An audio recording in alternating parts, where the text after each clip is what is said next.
Hello and welcome to In Depth. I'm Tina Jha. The Election Commission is reviewing the status of political parties.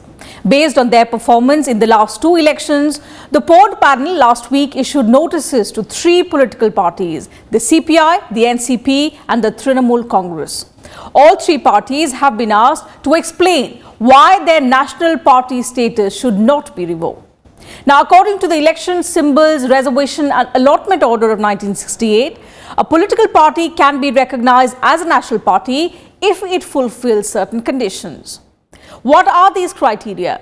Which parties fulfill them to be recognized as national parties? And what are the benefits that these national parties enjoy? We'll analyze today in depth.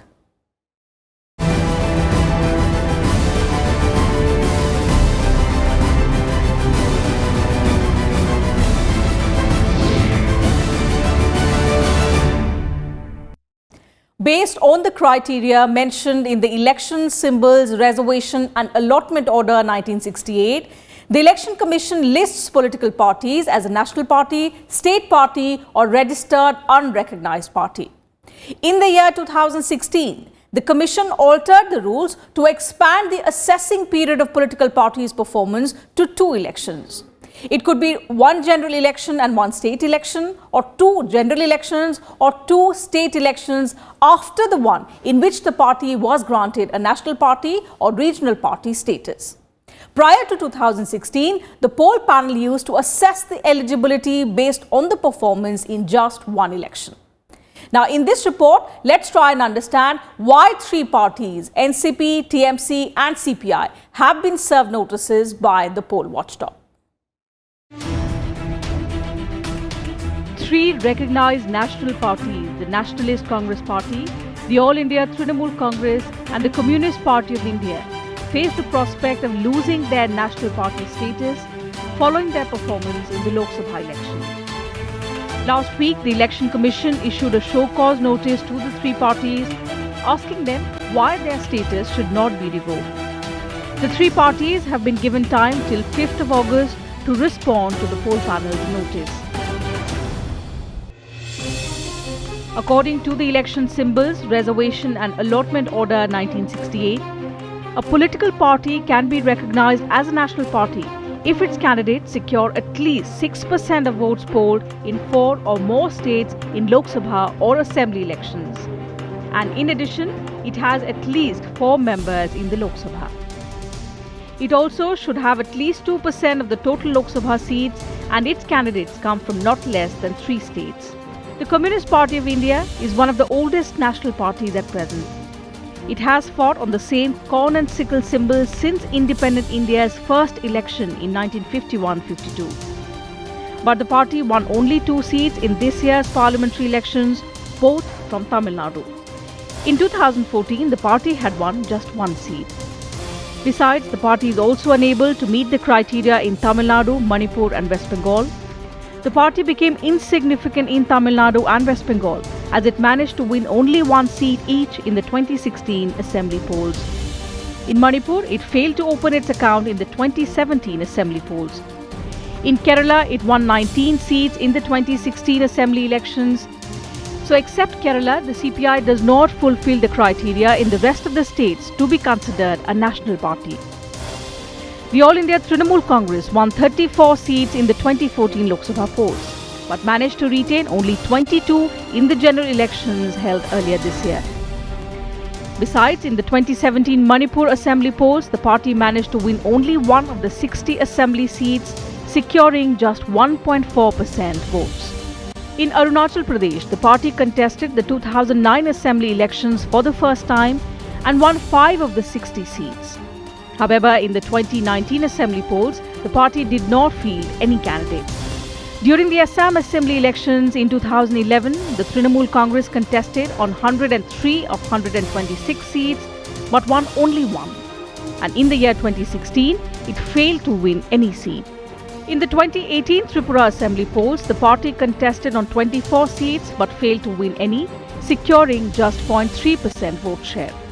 The NCP is also facing a similar crisis. The Sharad Pawar-led party won 6 seats in the 2014 parliamentary elections, but its tally came down to 5 in the Lok Sabha polls held in April-May this year. The party won 4 seats in Maharashtra and 1 in Lakshadweep. In the Maharashtra Assembly elections in October 2014, the party won a mere 41 seats. The logic is basically the popularity. If a party is more popular, its leaders are more popular, so they have to get more weightage, they have to get better identity than the regional parties. So suppose there is a regional party in Kerala or Karnataka or Andhra Pradesh. So how will it become popular in Haryana or Punjab? It cannot, because there are language barriers, there are so many other things. So whereas a national party has its leaders, different leaders in different states, but their national leaders remain same, their policies remain same throughout the country, whether it's north or south, whether east or west, the policies are same. So that way it gets them a better recognition, it puts them in a better stead, and basically since they have a presence all over the country, they have more seats, they have better vote percentage, that qualifies them for a greater share of seats in Lok Sabha, and that's how they form the government. So that is why if you see, since independence, most of the times it's basically either Congress or BJP which has been forming the government in the center. As per the rules, any revocation of the status would mean the party affected would have to apply in every election for use of its symbol across the country. Although even if a party loses its status, it can continue to use its symbol as a state party across the country, provided it applies to the Election Commission in every election not more than 3 days after the polls have been notified. It can also continue to use its symbol for 6 years after it loses its state party status. Bureau Report, Rajya Sabha TV. India has a multi-party system where political parties are classified as national, state or regional level parties. The status of a party is accorded by the Election Commission of India, and this is reviewed from time to time. So before the general elections held this year, we had 7 national parties, but post the elections, NPP emerged as the 8th national party in India.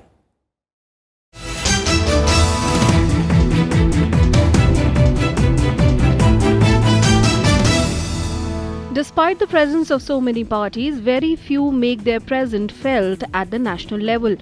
The main reason is that it takes a long time for any party to have its ideology accepted by a large segment of the population. As of 15th March 2019, the Election Commission lists 7 national parties in India. They include the Indian National Congress, the Bharatiya Janata Party, the All India Trinamool Congress, the Bahujan Samaj Party, Communist Party of India, the Communist Party of India Marxist, and the Nationalist Congress Party. Started in 1885, the Indian National Congress or INC has hand as its symbol. Currently led by interim President Motilal Vora, it has been the party that governed India for the longest time since independence in 1947. Congress headed the central government for 49 years, winning an outright majority on 6 occasions.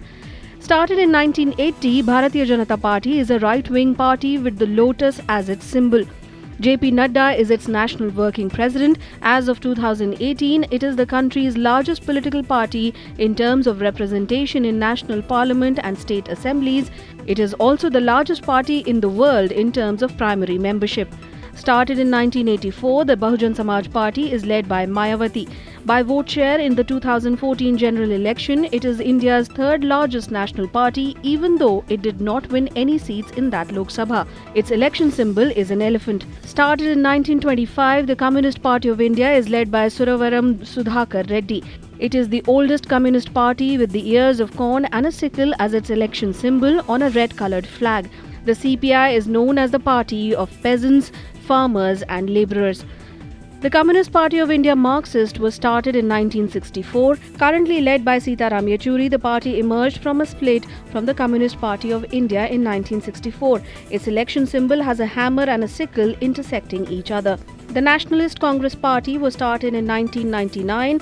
Led by Sharad Pawar, it was founded on opposition to the leadership of Sonia Gandhi of the Congress. It joined the Congress-led UPA to form government on several occasions at the state level as well as the national level. The All India Trinamool Congress was started in 1998. Led by Mamata Banerjee, it is currently the fourth largest party in the Lok Sabha with 22 seats. The party has the election symbol of twin flowers in grass. Post the 2019 general elections, the National People's Party, which is in alliance with the BJP in Meghalaya, was granted recognition as a national party, making it the 8th national party in India. The NPP is the first northeastern party to get a national party status. It has a presence in 4 states. Among national parties that had their origin before India's independence, the prominent one is of course the Indian National Congress. It was established in 1885 as a pro-British Indian organisation. The Congress was challenged by the Swatantra Party that was established in 1959. Supported by some big businessmen, it opposed the socialism of the Congress. It had members in the Lok Sabha till 1977. The Congress itself went through 2 splits till the 1977 elections. Another party that challenged the Congress but later vanished from the political scene was the Janata Party. An amalgamation of many smaller parties, the Janata Party established a non-Congress government after winning the 1977 elections. Another party that opposed the Congress and formed the government was the Janata Dal. Led by VP Singh in 1988, it was made up of the Lok Dal and some Congress leaders. Bureau Report, Rajya Sabha TV.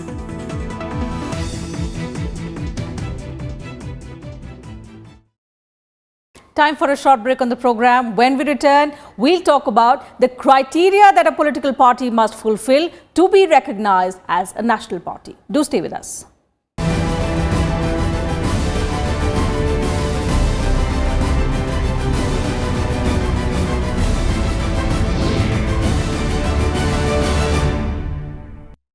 Welcome back. You're watching In Depth. The Representation of the People Act 1951, Section 29A, sets down conditions for political parties to get registered by the Election Commission of India. There are also criteria for political parties to be recognized as either national or state parties.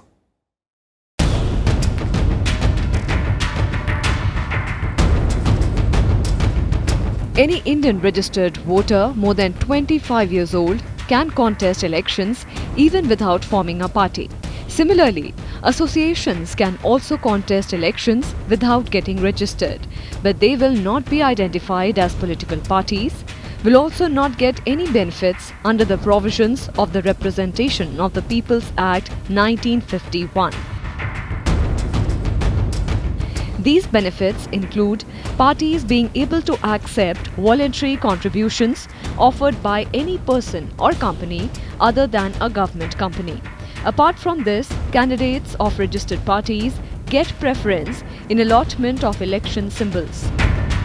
To be eligible for recognition as a national party, parties have to satisfy any of the conditions listed in the Election Symbols Reservation and Allotment Order 1968. These include a party wins 2% Lok Sabha seats from at least 3 different states. In a Lok Sabha or Assembly election, it polls 6% vote in any 4 or more states and in addition wins 4 Lok Sabha seats, if a party is recognized as a state party in 4 states. So the pan-India base or presence is what the Election Commission looks at. It's the Election Commission that certifies a political party as a national political party. They need to have a minimum percentage of votes polled across a number of states at the national level, and only then they are recognized as a national political party. So there is a distinction even statutorily, legally, between a national political party and a regional political party, which tells us that India as a federal system recognizes both types of parties. You can be a national political party or you can be a regional political party. When a party contests an election, whether it's a Lok Sabha election or assembly election, the number of votes gained by it and also the number of seats won by the party in the election basically decides whether it qualifies as national party or a state party. A registered political party gets the status of a state party if it wins at least 3% of the seats or at least 3 seats, whichever is more in an assembly general election, win at least 1 out of every 25 seats from a state in a Lok Sabha general election, secure at least 6% of the valid vote and win at least 2% in an assembly election, or win at least 1 seat in a Lok Sabha general election, secure at least 8% of the total valid vote in an assembly or a Lok Sabha general election. Now, increasingly we have seen that India has had a hold of regional parties, especially after the 1990s. But even prior to that, states down south of India, such as Tamil Nadu, had their own regional parties, such as the DMK, followed by the AIADMK. But after the 1990s, politically this trend was very importantly strengthened. Now, politically, when regional aspirations are taken up by political parties, now Nandamuri Tarak Ramarao, who we also know as NTR, he formed the Telugu Desam party. Thereafter, in UP and in Bihar, you had the Samajwadi party, and then you had the Janata party, or the Janata Dal as it later became. Now, Haryana has had regional political parties. What this means really is that parties that operate essentially at the state level and do not have a national mandate, they are known as regional parties.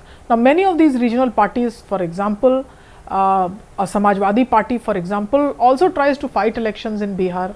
Now, but it does not have a pan-India base or presence. When a new party is formed, the Election Commission allots a symbol from the available list of free symbols to the new party. If a party is formed because of the split in an existing party, then discussions are held to recognize the actual successor of the parent party. The successor is allotted the original symbol and the other party is given a free symbol if it is not recognized as a state or national party after the split.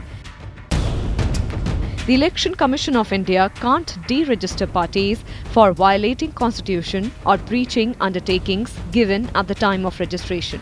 A party can only be deregistered if its registration was obtained by fraud, if it is declared illegal by the central government, or it amends its internal constitution and notifies that it can't abide by the Indian constitution. Bureau Report, Rajya Sabha TV. The 2019 Lok Sabha election saw the BJP winning an overwhelming majority, having the numbers to form the government on its own. With its 303 seats in the 543-member House, the party could have formed the government without the support of any regional allies. Yet, it is too soon to pronounce the decline or marginalization of regional parties in the country. In our next report, let's take a look at the emerging trend when it comes to national and regional parties and what are the advantages that come with being a national party.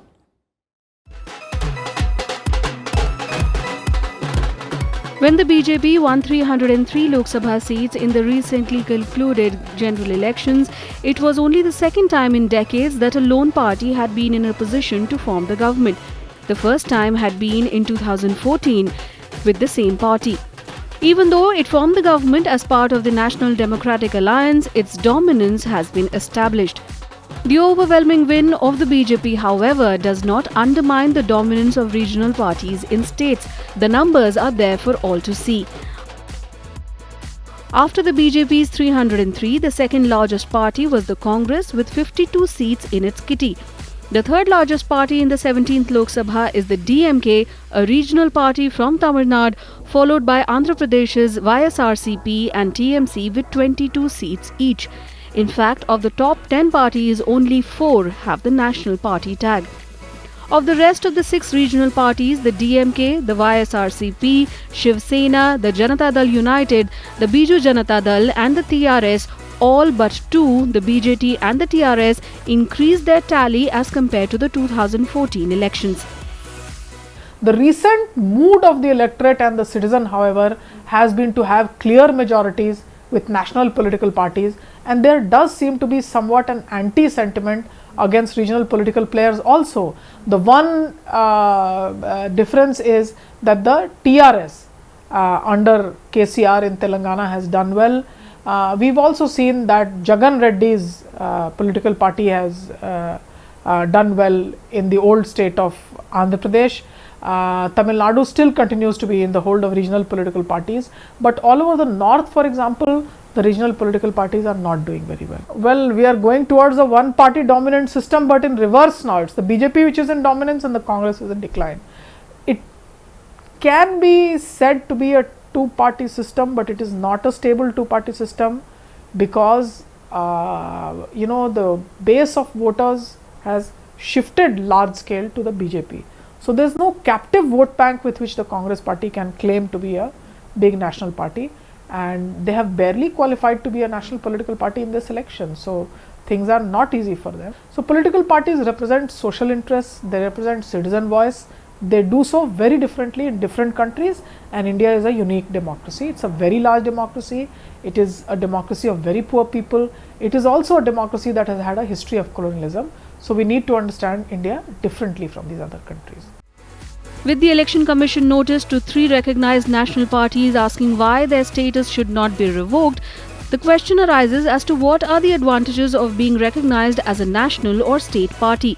Being recognized as a national or state party means a party is entitled to a reserved symbol for its candidates contesting across the country or region. The adopted symbol of a national or state party is marked as reserved and cannot be used by any other political party. This is critical for political parties since a large section of voters in the country depend on symbols to identify the party they want to vote for. Having a pan-India or pan-region symbol helps parties reach out to prospective voters. Candidates from a national or state party require only one proposer to file their nominations and are entitled to 2 sets of electoral rolls free of cost. National and state parties get dedicated broadcast slots on public broadcasters during general elections. National and state parties are also entitled to nominate star campaigners during general elections. A national party can have a maximum of 40 star campaigners whose travel expenses are not accounted for in the election expense accounts of candidates. National parties also receive land or building from the government to establish their party office. If you have a pan-India presence, then you become a national political party. If you don't, then you don't become a national political party.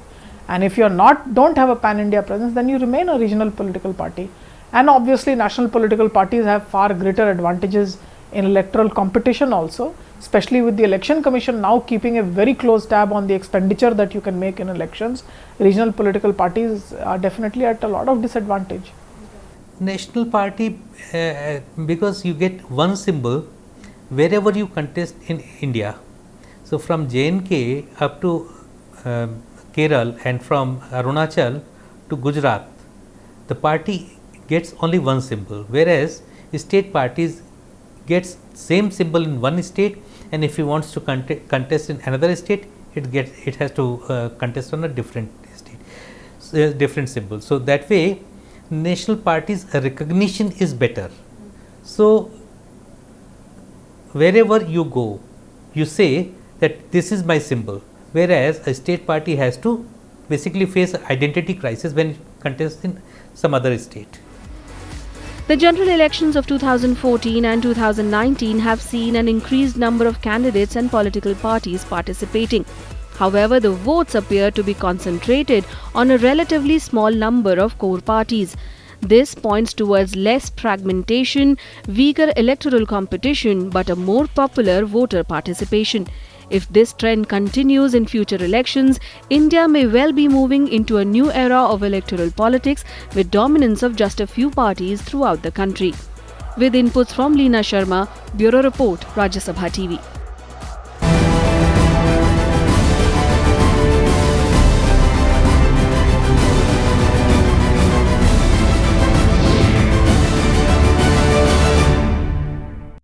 And that's it from us in today's edition of In Depth. We'll be back same time tomorrow with a comprehensive view on some other subject. You can also watch our program online on YouTube and Twitter and send us your valuable feedback and suggestions about our program. Thank you very much for your time.